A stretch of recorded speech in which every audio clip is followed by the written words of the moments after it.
617-830-4750 is the number. Let's go next to our caller from the 919 area code. Who's calling today from 919? Is this me, David? That is you. Fantastic. Hey, David. My name's Joe. I am from Raleigh, North Carolina. Hey, Joe. And I actually had a quick question for you. I heard a rumor that I could not find out online. Were you ever a student of Professor Richard Wolff?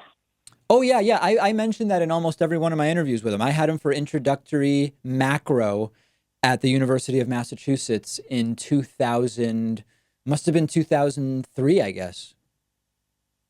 Oh, wow. So that leads into my question. How are you still a capitalist, man? The guy is brilliant in the way he explains how he wants to implement socialism. And I would assume that you're not so ardently against his concept of like worker cooperatives, right? No, I have no problem with worker co-ops at all. I mean, listen, does having one class with someone in college make you fully buy into the full extent of their ideology? I don't think so. Like I had his class. Well, no. Yeah. I'm more or less. I'm more or less. I was being a little glib, obviously, but I'm just explaining that I really do think that his idea of converting over to a worker cooperative style form of socialism is what an ideal system that I would want. And I was curious what your problem would be with converting to that kind of a style of system where we take out this connection between employer and employee and his entire conception of what socialism is. I'm all for democratizing the workplace. I think that for any company that wants to do that and believes that that's how it would be best run, like that's fantastic. And there are companies that have done it and it works for them. There are companies that have done it and then have changed their minds because it didn't work so well. I'm completely open to all of that. But my broader economic view is social democracy, where democratization of individual workplaces is great, but I still am okay with a system that is a very well regulated, redistributive form of capitalism, which is not what we have here in the United States, to be clear. Right.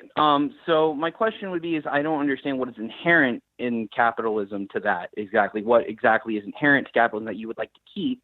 Well, if you over want that to, kind of when I look at, if you look at any of the pieces that sort of distinguish free market capitalism, real social democracy, and an actual socialist system, when it comes to private property, when it comes to taxation, when it comes to entrepreneurship and private business, I align with social democracy, which is an extremely well-regulated form of capitalism, not with socialism. I mean, I guess we're sort of like, we're going circular here in a sense, but I've sort of outlined my views on this in more. Well, I'm sure you're aware that like Marx distinguishes between, personal property and private property, and not necessarily Yes, he everything does. would be, like a fundamental, like the state would, like, not like a Soviet style system. That's Of course. not what a lot, most people would advocate for. I think most socialists would advocate for like community land grants, like I said, worker cooperative style programs. Like, for example, in Italy, I think they have something to the effect of like, like 9 people can get together and take all their total amount they would get in social welfare for that year and start a worker cooperative. Like those would be the kinds of programs that socialists would want here. So once again, I'm not quite understanding what the So listen, free market is not to go to that example, I am not in favor of the government saying, if you start a business and you hire anyone, that business now must be shared ownership with everybody you hire. Like, I find that to be an authoritarian imposition from government. So I'm all for businesses deciding that's what they want to do. I'm all for people going into business together, etc. But I would not be for a government saying any businesses that are started need to have, socialized ownership like that. I'm just not for that.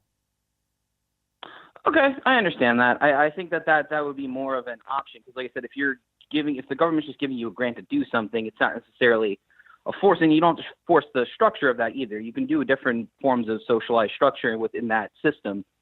So okay. I understand your concept of that, but I appreciate you taking the call. And I've been actually trying to call you for almost 3 weeks straight trying to ask you this question. I really appreciate you taking my call, David. All right, thank you. Yes, it can be tough to get on, but I'm glad that you did and appreciate the phone call. Let's take a quick break. If you're holding, don't hang up because we're going right back to the phones. Don't hang up if you're holding. Don't hang up if you're holding because I am going to take more calls right after this.